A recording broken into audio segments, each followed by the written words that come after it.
I got you.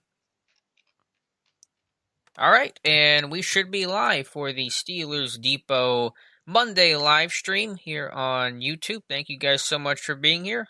Make sure I got the stream pulled up. Make sure Dave has it as well, and if everyone can hear us, hopefully you can. Dave Bryan, as always, is here with us. Dave, how you doing? I'm doing good. I'm COVID free. Wish the Steelers could say the same. I Unfortunately, wish they could. kind of felt like this was coming. Vance Mcdonald placed on the COVID list, the first Steeler to test positive since the regular season began. A staff member tested positive last week. McDonald is in isolation, obviously coming off a Ravens game where Marlon Humphrey tested positive and ended up playing in that game. It appears Vance McDonald's in a very similar situation where he was listed with an illness last week, but played, cleared, and is now tested positive. So there is certainly a lot of angst and potential concern there, unfortunately. Unfortunately, he was added to the injury report on Friday as ill, and then we see him. We were wondering, kind of wondering then what's going on with him, and then we see him on Saturday. Saw the pictures posted on the team website of him, at the airport. Obviously walking to the plane and traveled, and obviously dressed and played, and it makes you kind of wonder, right? But these are not instant tests. I don't guess that they're using still, and can wait as long as 24 hours. But a little bit of difference in this, rather than it makes it a little bit different from the Ravens situation that they just got over, is they played at home. Right. So they weren't all crammed in a flying sardine can. True. And you had obviously the Steelers coming and going. So I have a feeling it's going to be an interesting week, Alex, when it comes to players that maybe might not be able to practice most of the week because of contact tracing and all that stuff. Who knew we'd be talking about contact tracing this year? Yeah, that's what happened in Baltimore, where Humphrey was the only player that tested positive for the Ravens, but several guys had to be placed on the COVID list until contact tracing was conducted, until they got cleared. So I think it's more likely than not that several players will join McDonald, even if they have not tested positive, but just being as the close contact, high risk, and quarantining until they get cleared. So that means they could play this weekend, any potential other players, but they're going to have to not practice, and it's going to be a tight turnaround for them, unfortunately. Yep. All right, let's get to some questions here. And as always, feel free to leave your questions in the chat for Dave and I to answer. You can super chat to have you guaranteed that your question will be answered from Dave and myself. And let's start off. There is a super chat here from Mutated Genome, a $2 super chat. He says, is the poor offensive starts due to poor game planning, poor play calling, or poor execution? Please don't say a little bit of everything. LOL. Dave, what would you attribute some of these first half struggles to, if you could pick something specifically? Oh man, that's a good question. That's really a hard question to answer.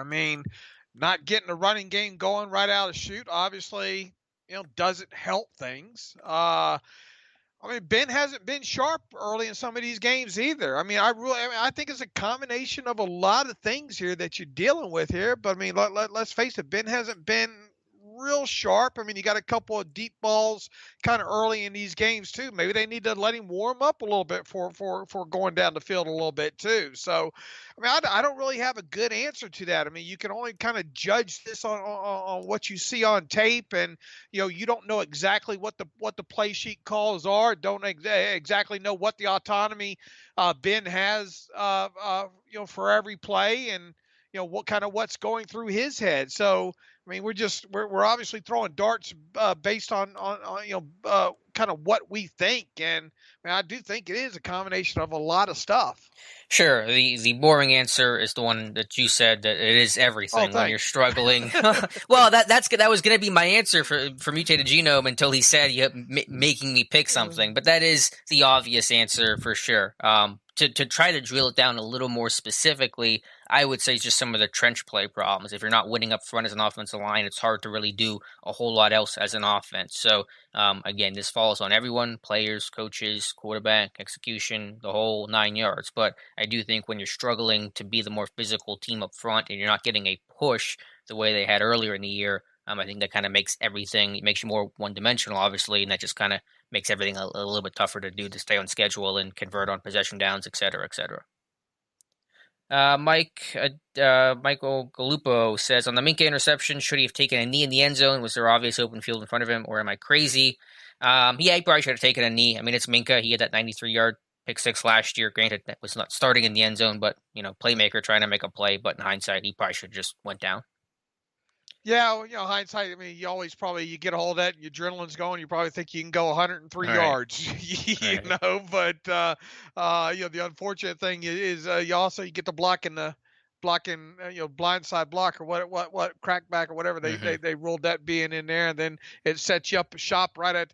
Did you know that? What'd you think about that stat they threw out there? I'm not sure I knew that one. Ben has never had a 99-yard touchdown drive. I did not know that. I know he's got a couple of 97-yard touchdowns to Juju, right. But I did not know he did not have a 99-yard touchdown drive. So good fact there. Travis Herco with his $5 super chat. Thank you so much, Travis. Good to hear from you. He says, good evening, gentlemen. Good evening, Travis. 80% he plays. You taking the over or under that Ben starts this week with the knees hurting from that hit? Got a great post from our Melanie Friedlander breaking down the injury. A tweet from Ian Rappaport that says that the team is optimistic Ben will play. I'm like 95% certain Ben's going to go. So provided there's no COVID-related issue that could potentially hold him out, I think Ben's going to play against the Bengals. Yeah, I'm more worried about the COVID than I am. You're going to be doing some sleuthing with Vance Mcdonald photos and who's hanging out with who over there. Yeah, I'm more worried about the COVID than the Ben knees. Mm-hmm. Although Rappaport said that Ben hurt both knees, so he's going to be limpy Ben, probably. Not practicing Ben and limpy Ben this week, but that's sometimes best Ben. Brad Martin with a $5 super chat. Thank you so much. Did not have a comment there. Feel free to ask a question if you would like, but I appreciate it, Brad. All right, Michael Galupa also says, why was Joe Hayden back deep on a punt return? The Cowboys had gotten their offense off the field at the last second. They brought the punt team on. Steelers decided not to change, something they do practice for, and so Hayden became your emergency punt returner. And I joke that's the only way Tomlin will ever let a DB return a punt. You think they, in any way, shape, or form, thought maybe a fake could be on there? What was the down and distance on that? Fourth and short? It was fourth and short, right? 4th and 1? I don't remember exactly. I think because they were because that's the way they tried the hard count, and then the quarter ended, and then they brought they had the offense out there for the start of the second quarter, and then they switched. Right. I think they just didn't want to, risk making a change, and I think you're worried about too many men on the field. Sometimes when those changes with special teams guys coming in and out, and could you get called? I think remember the Colts Pat McAfee, worst play ever, the fake punt. Right. That McAfee's explanation for that was it was partly designed to hopefully try to get the Patriots to have too many men on the field by switching. Not the Cowboys didn't do the exact same thing, but that was part of the intent of that play. And so maybe Pittsburgh didn't want to try to cycle players on and off last second. And I don't know how far the sideline was away and things like that, and worry about getting called for a penalty or having some sort of procedure issue. So that was a reason for why they kept the defense out there. Yeah, and I was in the middle of typing something, looked up and Joe Hayden. I was like, what the, and obviously posted that on Twitter, and then, researching it, really didn't take long to kind of figure out what had happened there, but it was like, 2 minutes after the fact and the moment was already gone. Joe seemed pretty happy that he caught that punt too on the sideline. Yeah, when you go back, you look at the TV tape on it. He looks pretty proud of himself. Mm-hmm. Was that his first? Was that couldn't have been his first career punt return, could it? That's a good question. I don't know. One of the things that make it means absolutely nothing in the grand scheme of things, but it's one of those things that now that we're talking about it makes you wonder. That's what we do best. I don't know if you want to look that up here. Well, Brad actually did have a question. He left it in the comment below. Any chance Dotson is just a little better at getting a push for the running game than DeCastro? I know that's a stretch, but is it a difference? I mean, Dotson's been a decent run blocker, but you're not touching DeCastro. I mean, you'd make a better argument for Filer. Obviously, Dotson has not played left guard much, if at all. He's not going to crack the lineup unless it's an injury. That's just the way it's going to be, Brad. I understand the concern about the trench play right now, but DeCastro's staying in that spot. DeCastro ended up, first of all, let me answer the first question, or the first thing, just looked up. Hayden had 2 punt returns with the Browns in 2016. He has 4 career kickoff returns as well in 2010, obviously with the Browns as well, too. What were we just talking about? Pro Football Focus has DeCastro the highest graded offensive lineman in that game, and Alejandro Villanueva the second highest graded offensive lineman in that game. Yeah, Villanueva second, it's going to be a little surprising, but I felt like DeCastro was okay and everyone else was not very good. So second best. I mean, I told you this morning, I thought maybe Villanueva would grade out as the best. So I'm not overly surprised. Look, I mean, he did have some issues with Gregory, and got outside end a couple of times there with Gregory. I mean, it was by far, I think it was Villanueva's worst game of the season. But I think even still, it didn't look as bad as some of those others, the offensive linemen on tape. Tyrone Smith with the $5 super chat as well. Thank you guys so much for the super chats. Really appreciate it. No comment yet from Tyrone. Maybe he has one in the comments below, but I will keep an eye on that.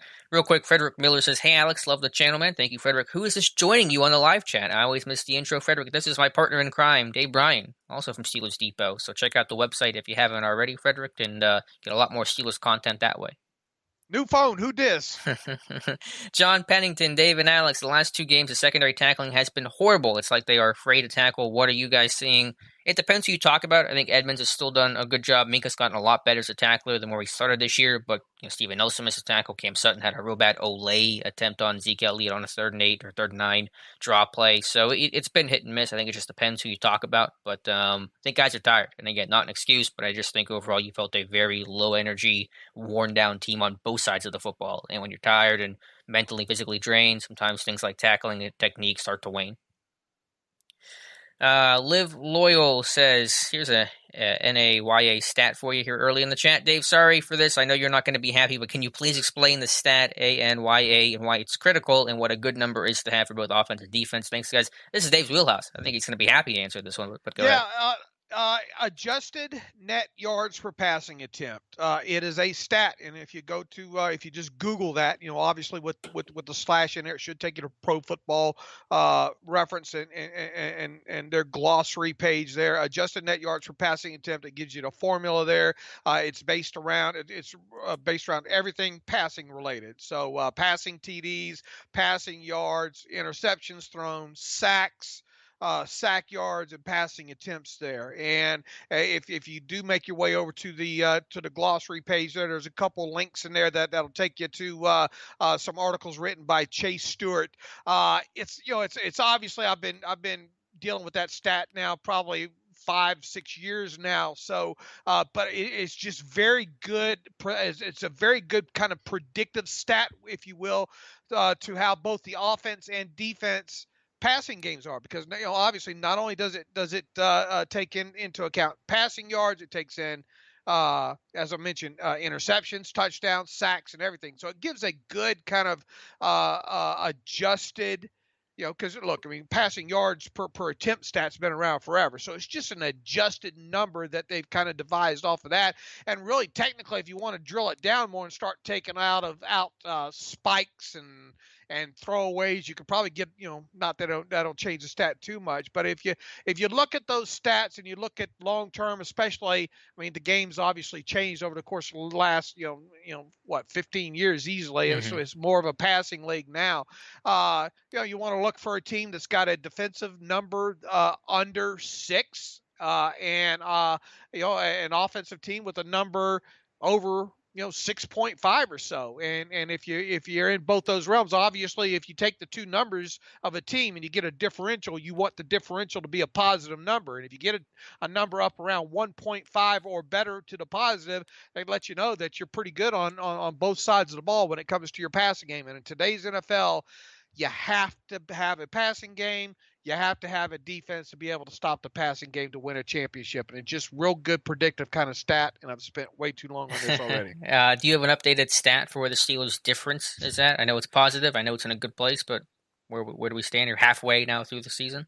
It went up. I think they're right around, if you would not have asked me, I would have been able to tell you because I looked at it early. But their number went down a little bit on defense and went up a little bit more. So I think they're, 1.5-ish differential right around in there. I'll look it up while we talk here. And that's roughly top 5 in football, do you know? Yeah. Well, they were top 5 this week. Everybody gets upset at what I call my my power rankings. Well, my power rankings are here's the big secret, everybody.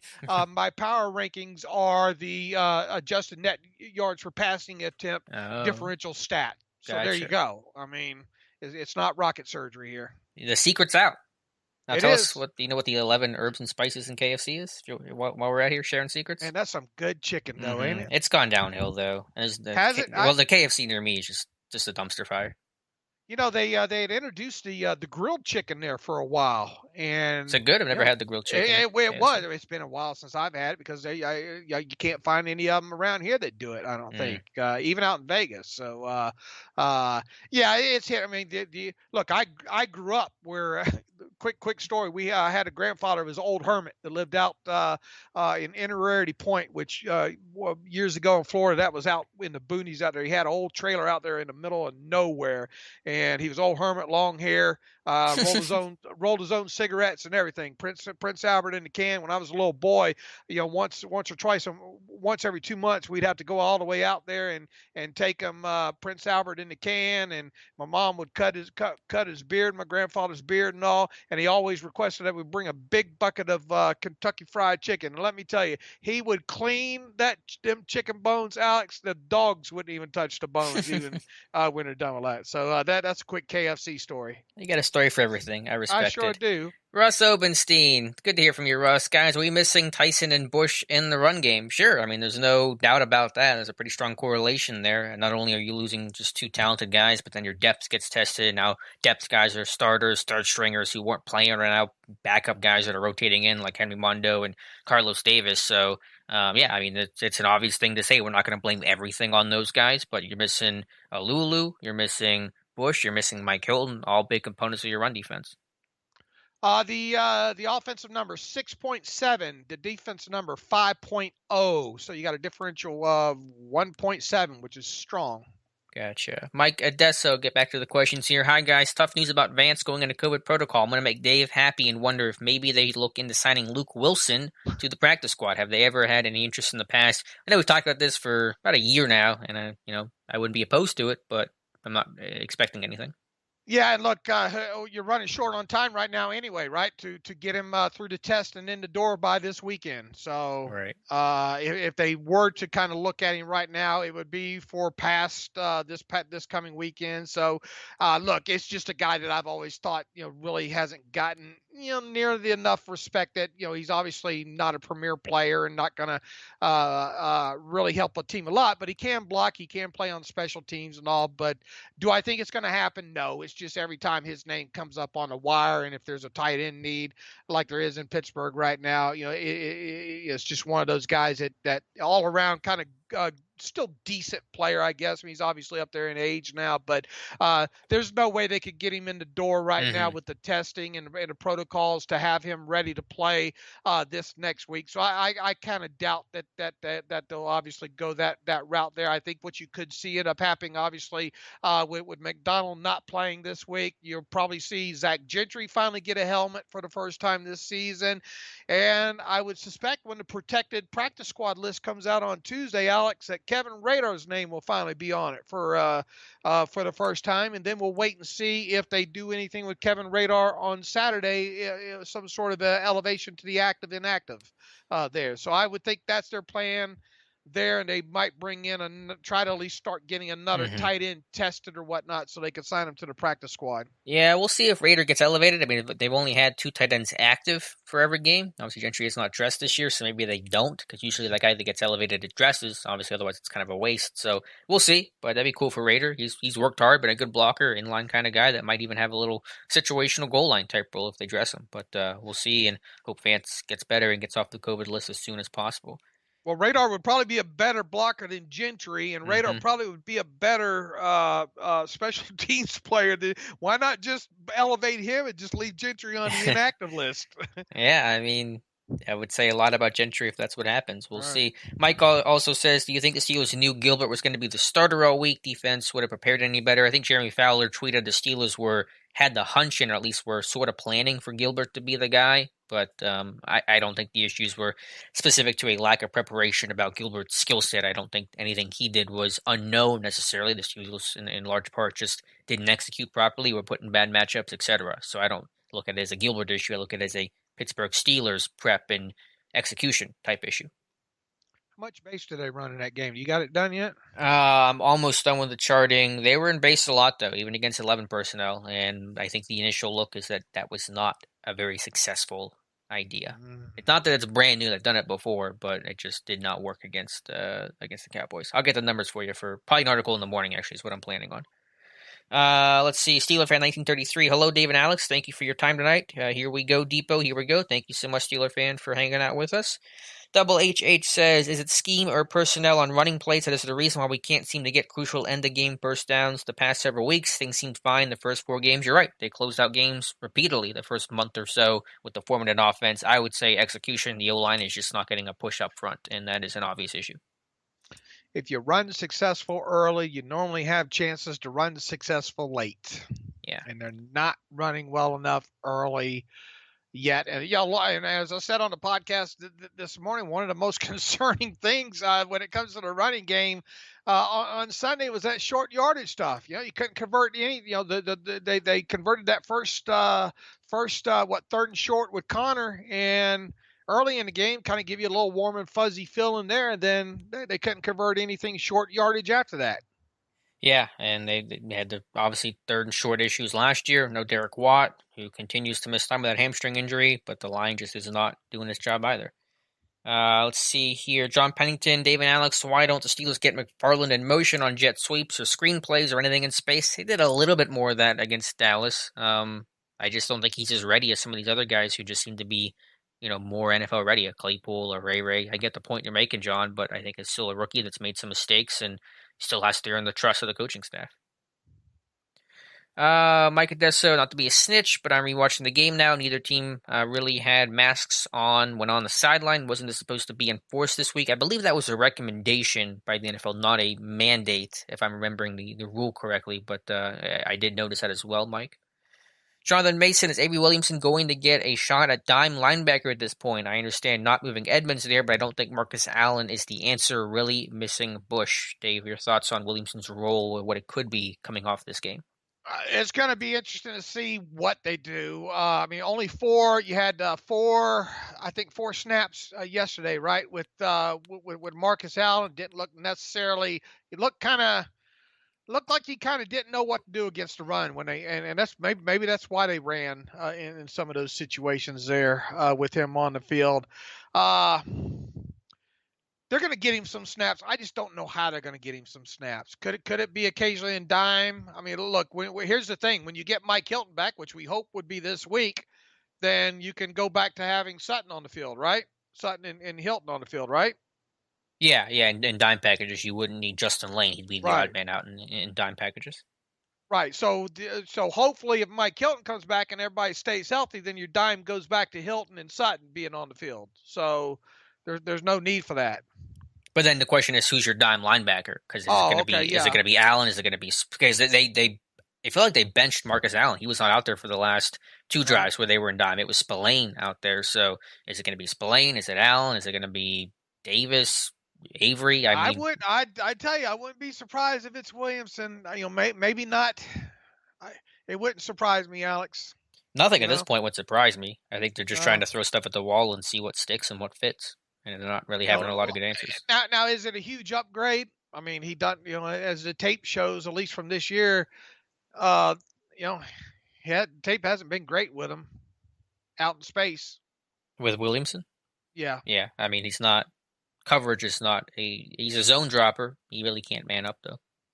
Right. So we'll see. I mean, I maybe they do find a role for him. Last week did not inspire a ton of confidence in any of those guys. We'll see what his role is. Let's see here. Double HH, maybe we'll find a new wrinkle personnel-wise as a result of Vanable not playing, which leads to running success. A boy can dream. Would you always go heavy with Hawkins? Yeah, you're going to face a 4-3 Bengals team. Usually that requires you to go with a 6 offensive lineman to match up offensive tackle, 6 offensive lineman on the ends as opposed to tight ends. So I think we could see a pretty high dosage of Gerald Hawkins this weekend, Double HH. How are they running with 2 tight ends on the field? Have we looked at that lately?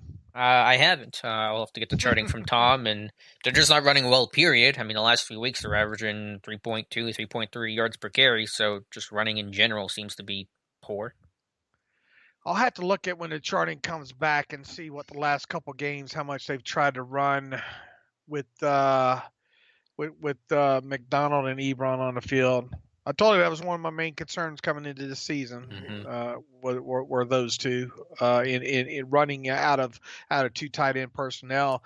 How much would Watt make a difference if they can get him back on the field? But I mean they've had some successful some run games overall up until the Baltimore game without Watt, right? And using that motion and all like that. So those guys got to win some of those battles up front. Couple questions you might like here, Dave. I say that mostly sarcastically. Hey guys, this is from Burden Barzy. Our OC and DC seem to be the biggest problems with this team. Do you believe this team is a real contender for a Super Bowl, or is this team plagued by stupid play calling? I think that there are rightful criticisms of Fichtner and Butler. I think there's a rightful criticism of the entire coaching staff for what happened Sunday. I don't think, though, that that they're going to hold this back team to that extent the way you're framing it, Verdon. And Owen Bush says, here's how you fix this team. Cut Samuels, fire the coordinators, promote Matt Canada, and hire a better DC. That is a Steelers fan chat if I've ever seen one, Owen, my friend. Not touching that one, Dave? I'm trying to be nice. All right. We'll move on here. Let's. I mean, Fichtner has done some good things this year. Butler has definitely cleaned up a lot of the issues. Again, Sunday was ugly, but let's see if these things persist or how they solve these problems. Dick Longwood, I trust that's your birth certificate name. What's wrong with the O-line in the run game? Just not getting a push. Just not winning up front, not physical enough. I think there's some fatigue there for sure, but Dallas seemed to have a good game plan up front to really make the running the ball tough sledding, and they did their job. And the Steelers O-line just did not get a good push up front. No one did. See Bizzle Nizzle. What would the schedule look like if the Steelers were not able to play due to COVID? I have no idea. Now that bye weeks are gone, I don't know how they would try to adjust that. The league obviously would try to push the game back to a Monday, Tuesday potentially. Let's hope it does not come to that point, because I don't think anyone has a good answer for that. Yeah, I think at worst case scenario this week would wind up being a Monday or Tuesday game. But we're not there yet. The next 24 hours. I got Twitter pulled up on the big screen right now. Just tweet deck running here. Just waiting for. I mean, it's gonna be. I have a feeling it's gonna be an interesting 24 hours when it comes to the Steelers. The good news is that this is happening with a lot of teams. Baltimore it happened to. Detroit, with Matt Stafford. So it feels like a lot of these teams, they got to deal with it during the week, but by Sunday they're generally good. We haven't seen the outbreaks we saw in Tennessee, even when these tests have come up, and so it's going to disrupt the week for sure, but I am optimistic it's not going to alter Sunday's game against the Bengals. That's my hope, at least. I am Legend 74. Why exactly were the special teams awful overall? I mean, throw a dart. I mean, Boz, 2 missed extra points, one of them blocked. The punt return, 73 yards. The kick return off the pooch, which was just embarrassingly pathetic. I mean, it was most everything was pretty poor, besides Jordan Berry there. I am Legend. Jason Bodine. Dave, sorry I wasn't clear in my email, but I agree with you that there's no trap game in the NFL. I was saying what you said regarding being physically, emotionally drained, and to a degree going, whew. Yeah, I think that was it. I think it felt like a team that was very much playing their third game on the road and playing 2 tough, physical, long games against Tennessee and Baltimore.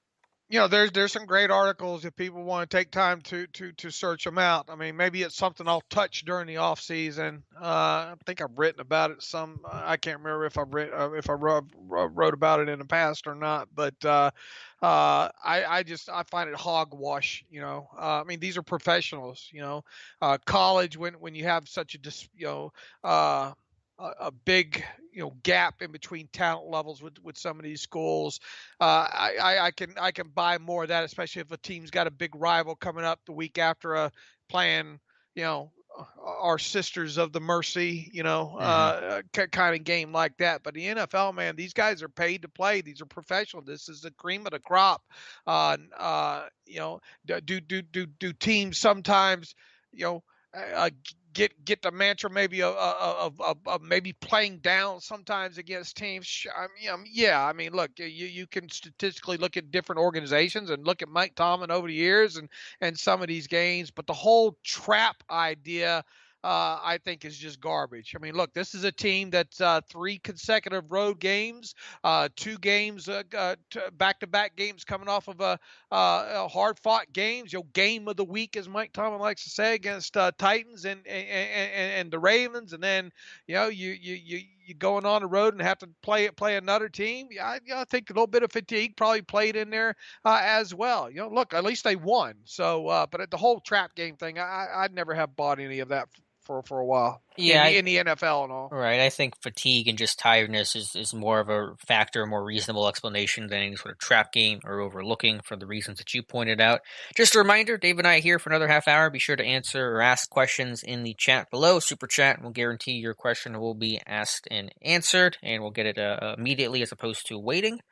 All right, back to the questions here. Where did I lose my spot here? ODG Dorkman, how do you not kick the field goal? And I think you got the results from Ben Baldwin about the percentages on that, and they slightly favored going for it, but the percentages were pretty much the same.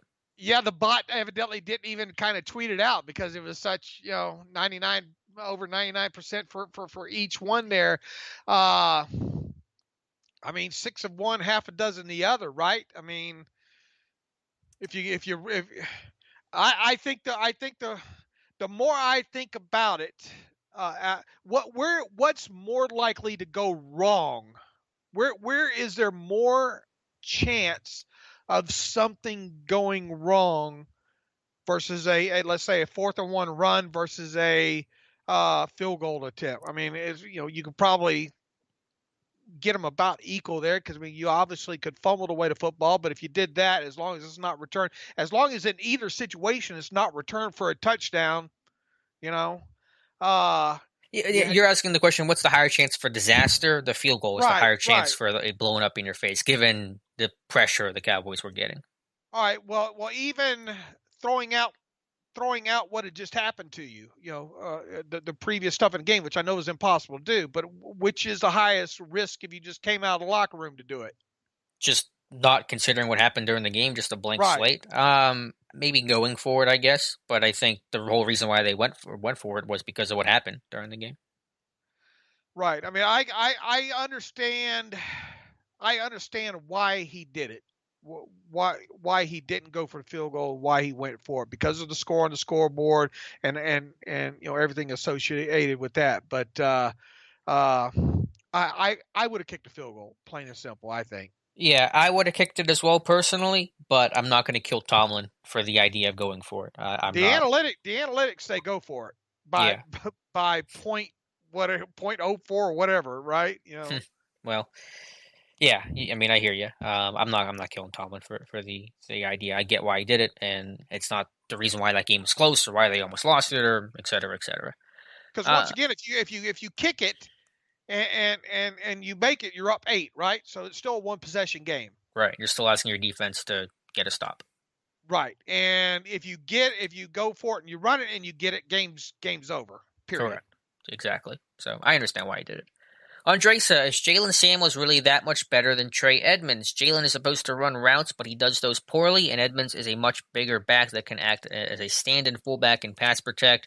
Listen, I am no Jalen Samuels defender over here, but Edmonds really is not a whole lot better. They're not the exact same back. They have different skill sets, different strengths and weaknesses, but neither guy is someone who I'm hoping to really count on in any meaningful way in any phase of the game, to be honest with you. Yeah, here's to not having to watch touches for either one of them the rest of the way. How about that? Even on special teams. They're not that good on special teams. Yeah, I mean, Edmonds really never has kind of lived up to the billing that he's had, right? Right. He got put on his butt last week versus Baltimore on a kick return. Like, he's always been talked about this great special teams player. He's really not, to be honest with you. And look, Trey Edmonds right now isn't even on the team right now. He was waived and he cleared waivers right now. So technically, Trey Edmonds is not on the roster right now. Right. And we'll see if he circles back to the practice squad. Stefan Wisniewski cleared waivers today too, by the way. All right, so Steelers. I don't know what they're going to bring him back. I don't know what the plan is there. Maybe you're right. Maybe they're just cutting ties with him. Yeah, I think so. Eric McDay, every week I listen to our opponents postgame, and every team comes away positive, except the Browns. I know it's first world problems, being 8-0. What at point should we be worried? I don't know what other teams are saying, but I don't know how positive they are coming off of losses, and maybe they're just positive about hanging with a pretty good Pittsburgh Steelers team. So there's concern about some things. There's things you want to work on, of course. You're never content, but you're 8-0, and those are some first world problems, as you point out, Eric. 8-0, people want to fire the coordinators. Yep. Hey, that's Steelers' way. DSCNT, any input on the penetration on field goals by Dallas? Special teams have looked good all year, but it looked like Dallas players were using leverage on the center and guards. Yeah, it's hard to drill down exactly what happened there and why they couldn't adjust to it. This has been a problem for this team before, 2018 against the Broncos and Justin Simmons. It's got to get cleaned up, though. It's obviously something that needs work. David O, do you identify what went wrong on the 64-yard kickoff return? I thought it was a good kick to hem the Cowboys deep. I agree. All of a sudden, the guy's running right down the sideline. I have not seen the All-22. I think it might have just come out, but obviously there were some pretty massive failures on that.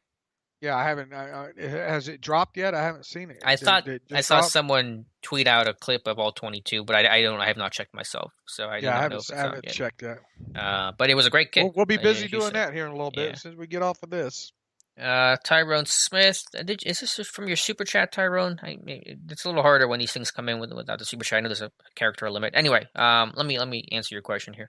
Ben was not known for walking up to the line, reading the D, then executing like Manning or Brady. Now he is with a deep receiver corps. Why can't it be a feature component of the offense? I mean, it really has been. I mean, obviously in the second half, that's what they've gone to. If you're making the reference of why can't this be integrated into like part of the offense, I think Juju made a similar statement, and I think it's something that should not be used just when you're down and when you're going to play catch up. It should really become part of your offense and your game plan. So not something that you can reliably lean on every single week. This is not the run and shoot Houston Oilers type teams with Moore and Moon, but I think it's something that obviously is highly effective. It's been the best part of your offense the last 2 weeks, and hopefully something that gets incorporated as part of your game plan. Can you name the two top wide receivers for the old Houston Oilers in a run and shoot?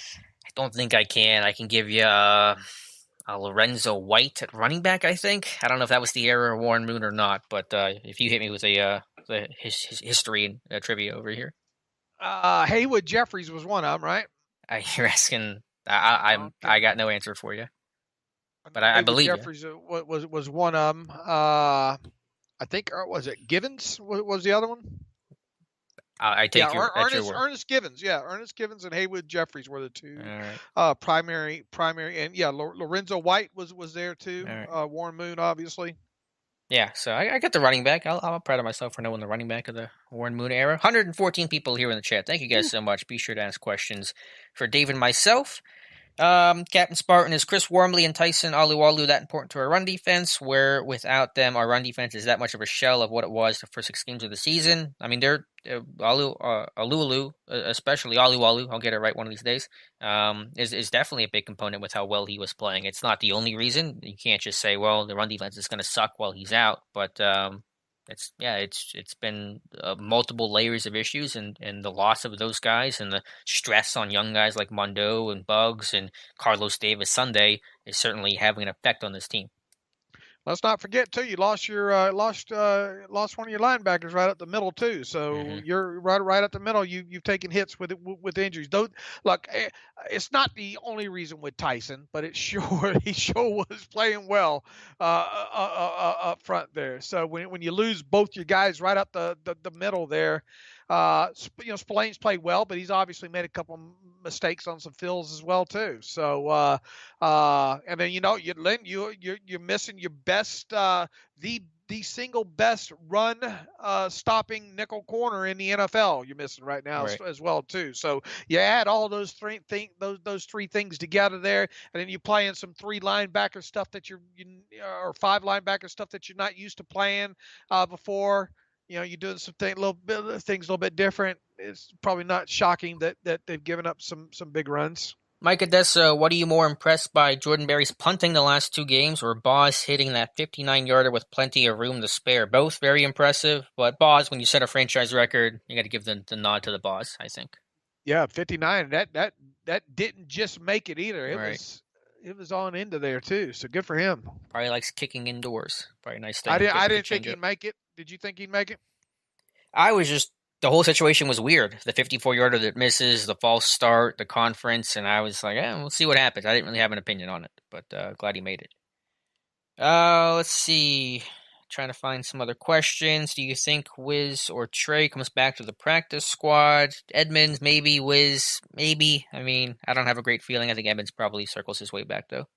I don't know where the optimism. I mean, we'll see. I mean, obviously it's possible. I don't know where the optimism is about Wisniewski coming back to the practice squad. I don't get that, but it's possible. I'll be surprised if it happens. By the way, random thought: Big Dan got elevated to the Bears roster. He played in Sunday's game, so Oh kudos wow. to Big Dan McCullers. Now that was an elevation; it wasn't a signing. At first, I thought, "Ooh, could they be signing him to avoid a potential Steelers poach?" But he was elevated, and he's back on the practice squad now. So, just a heads up there. Mark Leslie, he's in Scotland. Thank you, Mark, for being here. Now we are halfway through the season. What is your winners and losers for the season so far? Anything that surprised you? And what is your updated record prediction? Mark, I'm not a fan of the record prediction stuff even halfway through the year. I don't think Just so much can happen, especially in COVID environment and all. But they're obviously off to a good start. It'd be surprised if they don't win 13 games at least. Right. The winners, I mean, a big chunk of this defensive line, Alu, what he's been able to do, find the fountain of youth. Tua continues to play out of his mind. Hayward is just a full-grown man. I know the run defense has not been great the last 2 weeks, but some individual efforts have been fantastic. And so I think the whole D-line has just been one of the pleasant surprises. Not that Hayward or Tua are surprises, but Alu and then Tua staying healthy and continue his dominant self has been really fun to watch. Here's the thing, though. There has still not been a single game yet where they have played up to where I thought that this defense might be able to play this season. Not even the Browns game? I mean, it was good, but it's still not. That was close. Yeah. Okay. I take that back. The Browns game, yeah. But nothing outside of that. Where are they missing? Where are they not? Is it just little just small a passing things? game? The third and longs. The things that we've talked about. The double explosives. The third and longs. Obviously the running game against both Baltimore and Dallas. It's okay to turn your head on the 70-something run against the Eagles and say, okay, that's going to happen. But then you turn around and here we are back-to-back games and the Ravens ran all over the place, and then now Dallas 144 rushing yards. Just they're not playing at the level I thought they would play at, but I think it's still possible that they get there. But just all around, not where I thought they would be right now. Yeah, I mean, there's been some popcorn things, as Tomlin likes to say, and the word I've adopted that have been frustrating for sure. Face when due, Tony Romo is a super chat, so $8 super chat. Thank you so much. Tony Romo predicting touchdown plays takes away from the broadcast, in my opinion. That is all. I can get that, but man, I think he's great. I mean, the ability to call stuff like that is really impressive, and if you have that gift and that insight, then I think you have to kind of flex a little bit on the broadcast. Oh yeah, he called that toss too. The Cowboys. Yeah, he did. He did. He knew zone, and Romo I think is really good in the booth, and he's seen a lot of Pittsburgh lately, a lot of Romo Nance games. I love it. I can't get enough of it. That's when you know it's a big game. Romo Nance. I honestly I cannot get it. I try to even go back through Game Pass on if he I try to fly through some of the game, every game that he does if he doesn't do the Steelers game just to hear him. And I tell you another one, and I haven't checked out to see if he's done one recently. The series Peyton Manning does on the ESPN Insider. A couple of games ago, he broke down Tom Brady's game with the Buccaneers. I'm waiting for him to do a Steelers game, and Ben Roethlisberger. He hasn't done one in two seasons there, and those are very entertaining and insightful. Yeah, Peyton is obviously great. Do we know who's calling the Bengals game? I assume it's not Romo and Nance this week. No, it's on Fox. Oh, is it on Fox? Steelers, Bengals on Fox? Yeah. It's weird. Okay. Well, then it's probably Joe Buck and Aikman. They're not calling it. I don't know. I don't think that's going to come out until tomorrow. Okay, gotcha. Let's see, trying to find some more questions. Here's a fun off-topic one we can get to quickly. Captain Spartan 04, Thanksgiving question. What's your favorite pie/Thanksgiving dessert? I'm all about pies. I'll take anything apple, pumpkin, but I love key lime pie. I know it's not Thanksgiving specifically, but born in Florida, a little Florida in me. I'm all about key lime pie. Right in my wheelhouse, right here. All right. We always get get apple and pecan. Another quick story here. I grew up in the South, and pecan. You don't live in the South and not eat apple pie or pecan pie. I would not touch pecans or pecan pie forever. It wasn't until probably about 6, 7, 8 years ago that I had pecan pie for the first time in my life, and now I can't get enough of it. So every Thanksgiving we get an apple pie and a pecan pie, and we do the whole I do the lazy thing at Thanksgiving, obviously, because we have to work regardless. Yeah, working this year. We got Thanksgiving night game. Yeah, with the site and all like that. Even in other words, you just can't do your own turkey or anything. But we've done the honey baked ham thing for years now. I think we've got a 9-year tradition of honey baked ham. Now doing all the fixes with them, and it's my favorite holiday of the year. So pecan and apple. Yeah, I'm with younger Dave. I'm not in the pecan pie. I don't like the crunch in it. Is it? It's pecan. It's not pecan pie. It depends on where you're from. We always used to call it. I mean, I grew up in South. We call it pecan, but people call it pecan. Frat Boy Fishing, Alex, how much do you attribute the poor play in the Cowboys game to just a team being overall fatigued from 3 straight road games? And do you think this will affect them against Cincinnati and the Jaguars? I think that certainly played a role. Again, not using it as an excuse. It's merely an explanation. And will it affect them against the Bengals? We'll see. I mean, they may get some rest from practice just because they might not be able to practice as a team and go virtual because of the COVID concern right now with a staff member and Vance Mcdonald and things like that. So we'll see, but that looked like a very tired team Sunday. Solar 6, good to hear from you. I was at the game yesterday. A ton of Steeler fans at the game yesterday. When Randy was calling plays, I more often than not was able to correctly predict several plays that we were going to do, and I'm just a fan. I bet he's lying. I bet we line him up. I bet he's lying. But I don't know. But all right, we'll move past that.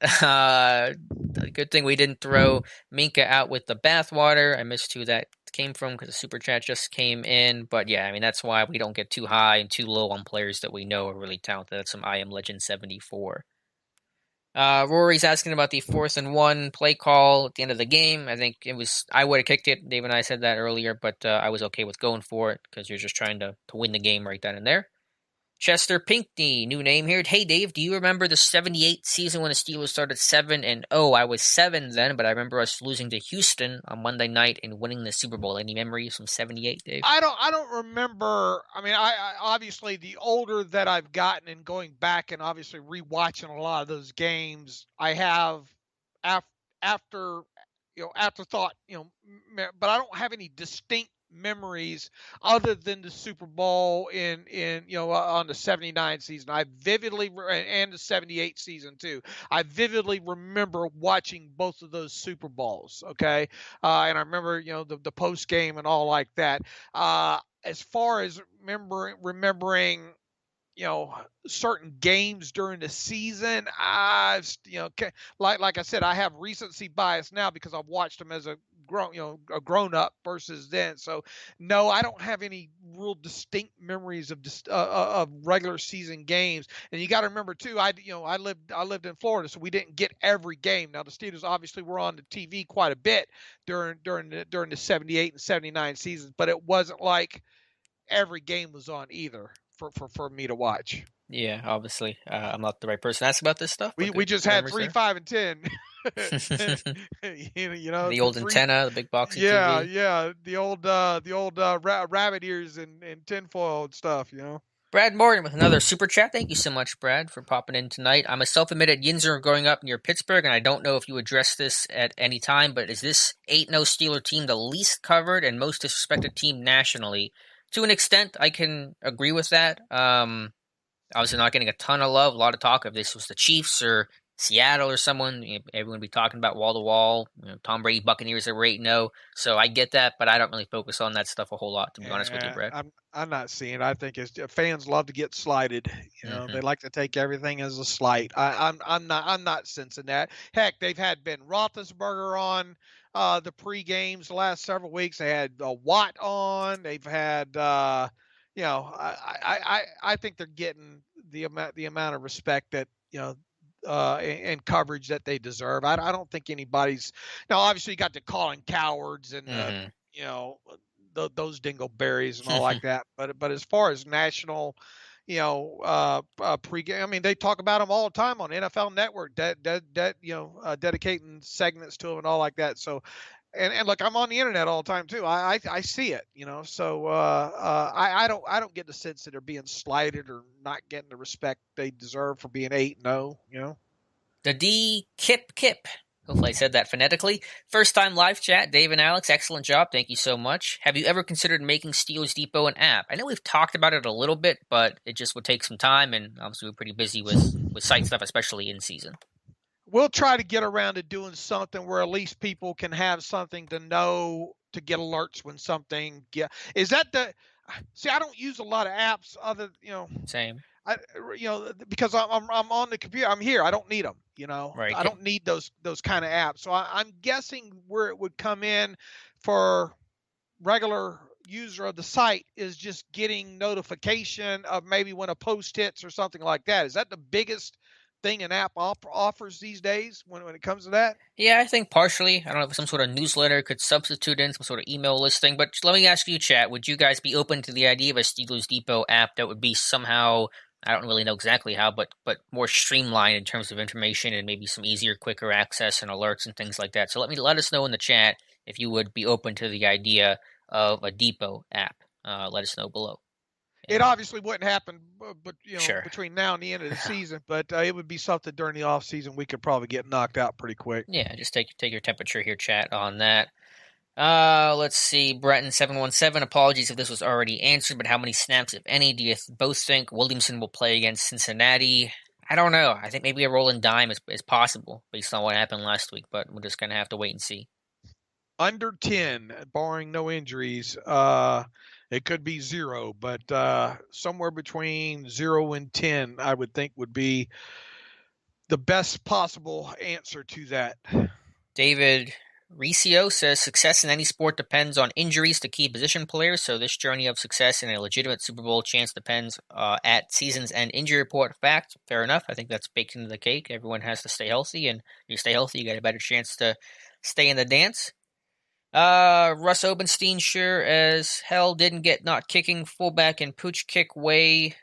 Special teams were playing, but yet Tomlin says he didn't kick because of the special teams and blocked field goal, which was blocked extra point. Would you guys have done these plays? I'm having a little trouble following that, Russ. But yeah, Tomlin just said he went for it on that 4th and 1 because he just didn't have confidence in his field goal unit, and I don't really particularly blame him for that with the way special teams overall had gone pretty miserably so far. No question from Rick McKee, just appreciation. I couldn't watch yesterday, so I lived and almost died with your comments on Twitter. Great job. Yeah, I think that's one thing. Some Steelers fans say, oh, you're tweeting too much and stuff like that, but I think this gives an outlet to people who can't watch the game. They're working, they're busy, they're not available for some reason. Girlfriend's dragging them to something. So I think we're a good outlet for that, especially you, Dave. You do a good job, I think, capturing that for the fan that's not able to watch the game. Thank you. Gage Kersey, you think the Steelers will win a Super Bowl? I wish I knew. They got a chance, Gage. Tell you that. Damian Perry, what is up with Derek Watt? When is he coming back? 4th and 1, no fullback. Well, they didn't have a fullback available, so they just couldn't play with one, and those hamstring injuries are tricky, unfortunately, Damian, so I don't know what's Watt's status going to be. I think the biggest fear is just let's just hope that he didn't get in pregame and then do something. I don't think I haven't seen any reports on anything like that, but I kind of was thinking he was going to play the way the injury report rounded out at the end of the week, right? I mean, what? Well, he wasn't on it, yeah. Right, so maybe he did. Look, we'll get our answer real quick, probably at the start of the week, whether or not he practices fully or not. But I mean, I don't. We obviously don't know, so we'll have to watch what happens at the beginning of the week on the injury report. And look, we might not even get a good injury report on Wednesday if with this whole COVID thing. Who knows if they're going to have a full practice or not with that? So it might even be later in the week before we find out something. But look, they're paying him a lot of money. He's played 25 offensive snaps so far. Got to get his 10 or so snaps on the field pretty soon. K. Jackson, Pittsburgh. Hey guys, good to hear from K. Jackson. Have you seen anything during the game as being the reason the Steelers are having issues running the ball? I think defenses have partly taken it away, but the line just isn't getting a push. They're not physical enough. They're not sticking to their blocks. I mean, it's hard to pinpoint the exact reason, but the line is just not winning the line of scrimmage, and that's obviously why there's an issue there. Look, and another thing too, people get tired of me harping on it. You start being able to throw the football down the field a little bit more regular with some success. Maybe that'll get a couple of two deep safeties going on a little bit more too. Mm-hmm. And just the lack of success on third down, inability to gain rhythm and momentum on a drive, and force defenses to sub, and have to get worn down and tired the way that Baltimore and Dallas have been able to do to Pittsburgh. I think that's a slighter issue, but also an issue there. And here's the other thing with the whole pre-snap motion thing too. Let me tell you, they in pre-snap motion, they're probably going to run. So you need to start mixing in. Look, you're not going to do it heavily with pass out of that, but if you start doing it a couple of times in a row and hit some teams with some wheel routes or something like that off of some run looks out of pre-snap motion, that'll slow them down a little bit there. And that's just one thing we haven't seen a lot of, or much of any, really, is pass plays off of pre-snap motion. So if you see a guy moving at the snap of the football, I get the whole, even seeing that's not enough of a key sometimes, but at least they know to probably start moving forward. Yeah, I think that's something you have to do with your self-scouting and ability to kind of see what your tells are, and that is certainly one of them. So I think that's a good point there. Got a question from a friend in Brazil, and I apologize, I'm not going to pronounce this correctly, but Saloon Arago, I know I'm saying that incorrectly, but he says, "Good evening, guys. Congrats on your great work. Thank you so much. What's the best way to go against the mobile Joe Burrow in Cincinnati, zone or man? Thank you from Brazil." Well, thank you so much for being here with us. Probably got to play a little bit more zone coverage to worry about his legs and Burrow's threat to run. And unfortunately, that is not the Steelers' strength. Where they are a better man team than zone team, and facing a lot of mobile quarterback, it's probably going to force you to play more zone than what you would like to do in an ideal world. The good thing is, earlier in the season, they kind of prepared for quarterbacks sort of kind of like him, kind of move in the pocket kind of stuff. So, it's not like it'll be, new to them. And he's no Lamar Jackson, so there is that. Chris W. says Nelson is not having a good year so far. I don't think I would categorize it that way. It's not as good as last year. Last year was such an incredibly high bar, but I don't think saying he's having a bad year or not good year would be my assessment of Steven Nelson. Right. Only a couple minutes left, but a good question here from Mark Leslie we'll try to speed to. Which 5 Steelers past or present and 1 coach will you have around for Thanksgiving dinner? Just give us a couple, 2 or 3 Steelers overall. Dave, who would you have at their Thanksgiving table eating pecan pie? Oh boy, Joe Green would be there for sure. Bradshaw would probably be entertaining. He's your drunk uncle.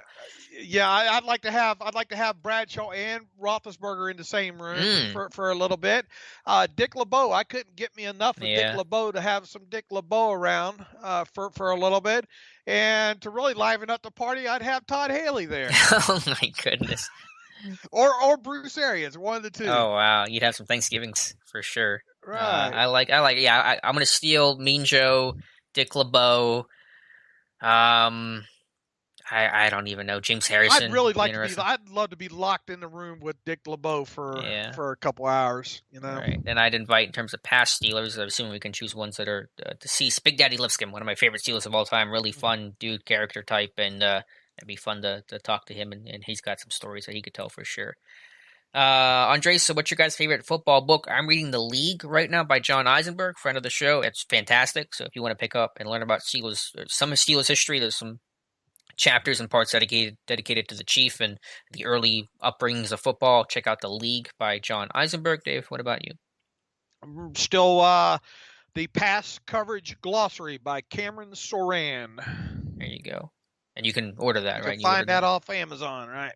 The Pass Coverage Glossary. Couple more here. Must Mr. ABS think the Steelers use this opportunity to get more reps for younger players for potential late season usage? Seeing Benny McFarland early was weird, but I feel overall we were testing our personnel. I don't think it was a testing. I think they wanted to play McFarland against the Ravens. They wanted to play Snell against the Ravens. Just didn't really happen with the game flow of it. So I think those are just younger guys, McFarland especially, that are kind of getting their footing down in what this whole NFL thing's about, and they kind of naturally work their way into the offense and onto the field. Kendall Douglas, how long do you think it will take before AB explodes on the sidelines? Welcome to Tampa. Here's a 35-point loss to you in primetime football, AB. Tom Brady's worst of his career. Did not see that one coming. Yeah.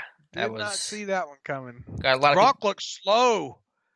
Yeah, he's not look good. The chat here seems pretty. Looks like mostly people saying yes to the app. A couple of people saying they wouldn't use it, but thank you for that. Yeah, just something we'll take into consideration. Couple more, one or two more questions here. From VT, I'm sorry I cannot pronounce your name. Punt return blocking on the outside has to get better and give Ray a chance and room to do something. You agree? I get that, but I think the punt return team has been pretty good this year. You're not gonna hit a home run every single time, so I'm pretty happy with where they're at. They only had two yesterday, and Joe Hayden had one, right? Was it only fair just catch. two? Was it just 2 punt returns yesterday, including Hayden? Or no, just overall? How many times did Dallas punt in that game? I think two or three sounds about right. Maybe 2. Yeah, Hayden and maybe one more. No Limit Kai, I apologize if you already talked about it, but what's the status on Mike Hilton? We don't know. Hopefully hear from Mike Tomlin tomorrow at his noon presser and find out some more information then. Yeah, he ended a week doubtful after being questionable the earlier week, right? Didn't he end up questionable the week before and then doubtful this past week? You didn't like to see that. But I mean, he's missed three? That was a third game in a row I think he's missed. I mean, one would hope that he's close to coming back right now. Mm-hmm. Bunch of drama in Pittsburgh with a 199 super chat. Thank you so much. Let's see, you can get to a couple more here quickly. We can speed through.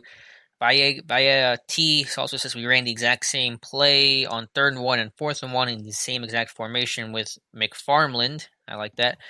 Did you see that, Alex? I did. The 4th down play, though, was just poor execution where Vance and DeCastro tried to kick out the same guy, and it was just an execution issue, to be honest with you there.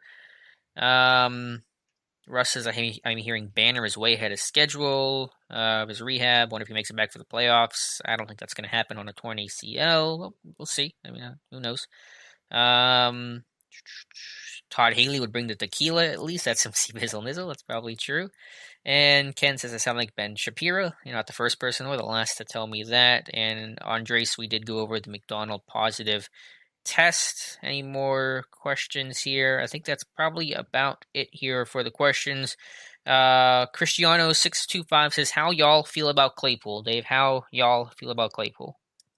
Showing a lot of good things, obviously. The thing still, though, outside of really the play in Denver yet, down the sideline, have we really seen him get loose yet over the top? I mean, we saw him down the middle against the Eagles, but that was you put him on a linebacker, he better win that one. He had the 136-yarder against Baltimore? No, who did he have that against? Cleveland? I can't remember which one he had, but yeah, I would like to. One of the things that I've kind of talked about with him, since watching him come out of Notre Dame, still is this a guy that can consistently stack down the sideline and win deep that way? I mean, we obviously have seen him do it against Denver, but I mean, is this the kind of guy? He's not. He's not Mike Wallace or Martavis Bryant that way yet, and now he is obviously a contested catch guy. And as Alex and I talked on the podcast this morning, really like what I'm seeing with him off the line and getting separation on some of these quick slants, because I don't think he was asked to do that. Obviously you don't see a lot of good press coverage in college football, so that was kind of up in the air in that. But he's obviously proven that get some good corners that he can get off and get some instant separation there. So some good there. I just want to see him win deep and stack some corners on the outside a little bit more. That's what I'm wanting to see a little bit more of. Sure, I'm with you, and it'll be interesting. I mean, obviously he did not have his best game against Dallas yesterday. Some drops, some missed opportunities. Mad at himself for sliding at the end of that one before the 4th and 1 failed play, and so let's see how Chase Claypool deals with a little bit of adversity. Some stuff on Twitter, a little bit of guff there, probably for the first time in his pro career, and that's not fun. That's part of football, though, part of being a professional, and we'll see how he kind of bounced back from a game where he probably feels like he could have done a whole lot more. I mean, he's going to be fine. I mean, but just would like to see him maybe win a little bit more vertically. All right, Dave, that's going to do it for today's live stream. Thank you to everyone who super chatted, who asked questions. Had a great crowd on hand here tonight. Hopefully, we're talking about a 9-0 Steelers team after the Bengals game this Sunday at 4:25, and go enjoy the Monday night barn burner between the Jets and the Patriots, Dave. Ooh, Cam Newton versus Joe Flacco. I can't wait. All right, guys. Thank you so much. Peace and love, everybody. Thanks for joining us. Thank you guys for being here. Appreciate it so much, and we will talk to you soon.